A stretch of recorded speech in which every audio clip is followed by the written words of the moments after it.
So probably around like 2 years, I started my sophomore year working on small little planes and rockets.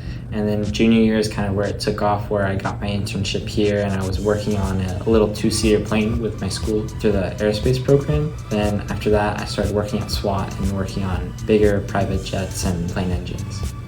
So I got connected through my aerospace program. We went on a tour here and I kind of just fell in love with the place right away, and I started asking a lot of questions through general curiosity, and I asked if I could maybe have a shot at working here, and they said yes. So I started going through the interview process, and then here I am today.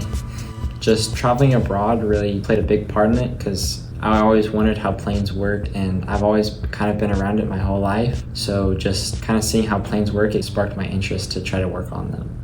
I've definitely enjoyed working at S.W.A.T just because it's like a happy family here, and they're very supportive through everything. I had a very busy schedule through school. I had a lot of exams and track, and they worked around my schedule, so that made me really love working here. And then aviation in general is just a really cool subject, and it's just pretty cool. So I plan on attending the University of Alabama, Huntsville to study Aerospace Engineering and try to get an internship somewhere up there.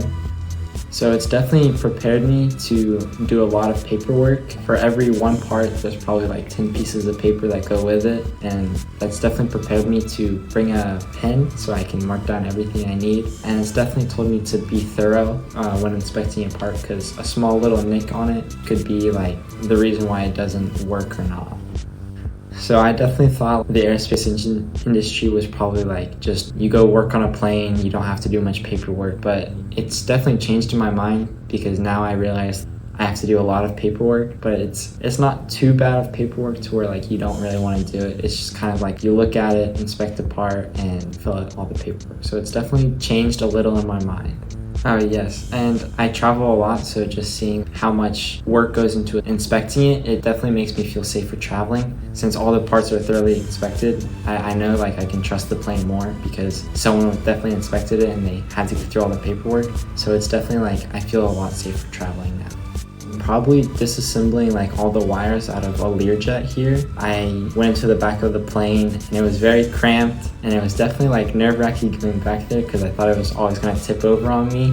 But once I was back there and they gave me the task of stripping all of the wire out of the plane, it definitely took a long time, but I know it helped them out because it's very cramped and I'm pretty small, so I was able to fit back there and reach around and cut all the wires out. And then after that, I tagged all of the parts too, so it saved them a bunch of time.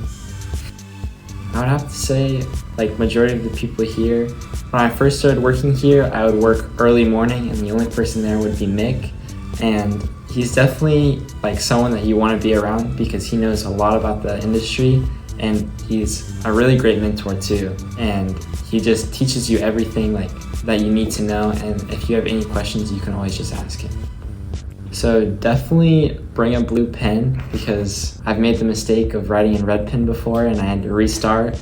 Also take your time. There's no reason in rushing when you have a lot of time to work on a part, and they're not going to judge you for taking a very long time on a part just because you're thorough. If you rush a part and you mess up, then it makes them do extra work for you, and you don't really want that.